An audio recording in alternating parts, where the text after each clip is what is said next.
also have to realize that by the time the middle order walked in that game, the ball was soft.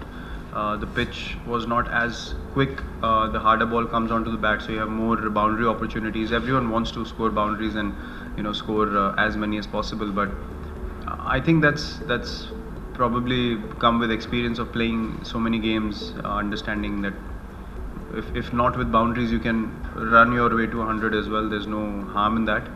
And I think with that mindset, you're always at peace with the fact that you understand your game. You can bat all day. You can bat for 2 days, and just score in singles and doubles. You don't necessarily need to hit a boundary. And if you're convinced about that in your own head, then the bowler gets to know as well. And then the battle of patience starts.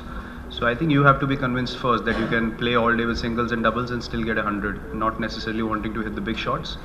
But given an opportunity, obviously you will cash in on the loose balls. So I think that's probably the balance in Test match batting that I've experienced, and something that you have to keep switching according to the conditions that you're playing in.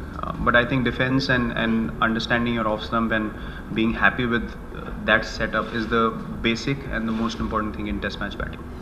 I don't think that he should be rushed into anything yet, because you have to understand, you have to give a youngster space to grow in his own ability, and this guy's supremely talented, and he's got great ability, as everyone saw.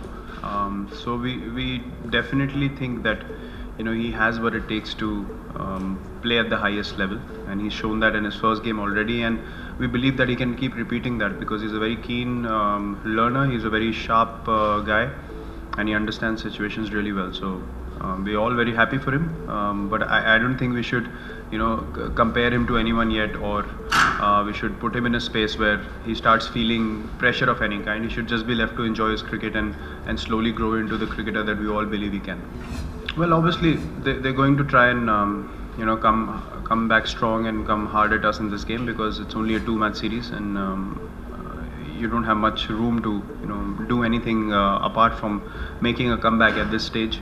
So we are aware of the fact that they will come hard at us, and we just simply have to be at the top of our game and make sure that anything that's a difficult situation for us, we come out of that situation with playing sensible cricket and understanding the situation, reading it well, and then overcoming that situation. So we expect them to obviously come back stronger in this game, and try and be on top as much as possible, and we are aware of that. Yes, the slip cordon is quite consistent now.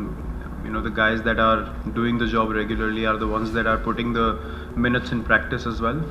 Be it Pujara, Ajinkya, Rahul, or myself, we all do our bit at training to make sure that we get X number of catches. Obviously in India you might not need as many number of slips, but if required, then the slip catching or the cordon will be consistent, and I think that's one of the key factors as well, that guys are willing to do that job for a longer period of time, and hence the results as well. They worked hard towards it, and we saw the results of it in England, where we could pick up wickets and we could grab chances as well at the right times. Yes, I mean, basically you look at guys who are putting revs on the ball.